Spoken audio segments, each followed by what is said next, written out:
1945. Selain itu, kewenangan Mahkamah Konstitusi juga diatur dalam Undang-Undang Pemilu sebagaimana disebutkan di atas dan juga berdasarkan pasal 10 ayat 1 huruf D Undang-Undang Nomor 24 Tahun 2003 tentang Mahkamah Konstitusi sebagaimana telah diubah terakhir dengan Undang-Undang Nomor 7 Tahun 2020 tentang perubahan ketiga atas Undang-Undang Nomor 24 Tahun 2003 tentang Mahkamah Konstitusi. Lembaran Negara Republik Indonesia tahun 2020 nomor 216, tambahan Lembaran Negara Republik Indonesia nomor 6554, selanjutnya disebut Undang-Undang MK. Dan pasal 29 ayat 1 huruf D Undang-Undang nomor 48 tahun 2009 tentang kekuasaan kehakiman, lembaran negara dan seterusnya dianggap dibacakan. Artinya, semua pengaturan tersebut merupakan delegasi dari norma konstitusi in casu pasal 24C ayat 1 Undang-Undang Dasar 1945. Dari ketiga undang-undang di atas, Undang-Undang MK dan Undang-Undang Kekuasaan Kehakiman menggunakan frasa memutus perselisihan tentang hasil pemilihan umum sebagaimana frasa yang termaktub dalam pasal 24C ayat 1 Undang-Undang Dasar 1945. Sementara itu, Undang-Undang Pemilu in casu dalam Pemilu Presiden dan Wakil Presiden menggunakan frasa hasil penghitungan suara yang memengaruhi penentuan terpilihnya pasangan calon.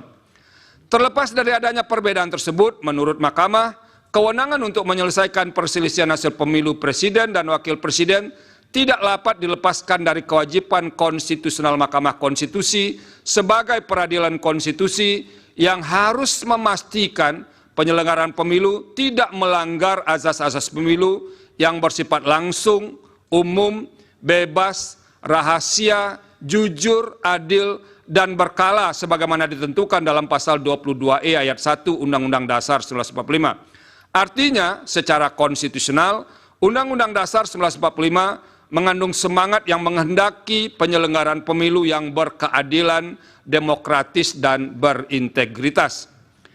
Bahwa salah satu kunci untuk mewujudkan penyelenggaraan pemilu yang berkeadilan, demokratis, dan berintegritas tersebut adalah penegakan hukum pemilu dalam rangka mengukuhkan legitimasi hasil pemilu.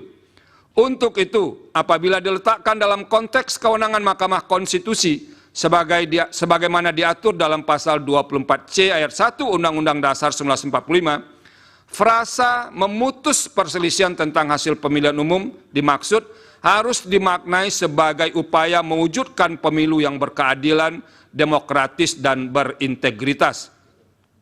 Artinya, sekalipun Undang-Undang Pemilu telah mendesain begitu rupa penyelesaian masalah pemilu pada masing-masing kategori dan diserahkan kepada lembaga-lembaga yang berbeda, bukan berarti Mahkamah tidak berwenang untuk menilai masalah hukum pemilu yang terkait dengan tahapan pemilu berkenaan dengan penetapan suara sah hasil pemilu.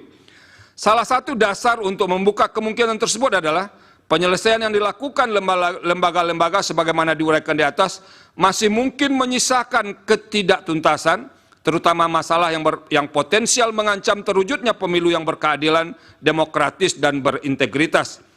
Di antara penyebab kerap terjadinya masalah dimaksud adalah singkat atau terbatasnya waktu penyelesaian masalah hukum di masing-masing tahapan,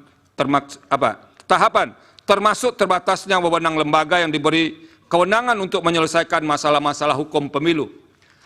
Dalam masalah hukum pemilu dalam hal masalah hukum pemilu belum tuntas atau bahkan tidak terselesaikan sama sekali, hal demikian dapat menimbulkan persoalan yang berkaitan dengan memengaruhi hasil pemilu. Padahal idealnya dalam batas penalaran yang wajar, setelah seluruh rangkaian pemilu usai, siapapun yang menjadi pemenang pemilu akan melaksanakan kepemimpinan dengan legitimasi kuat.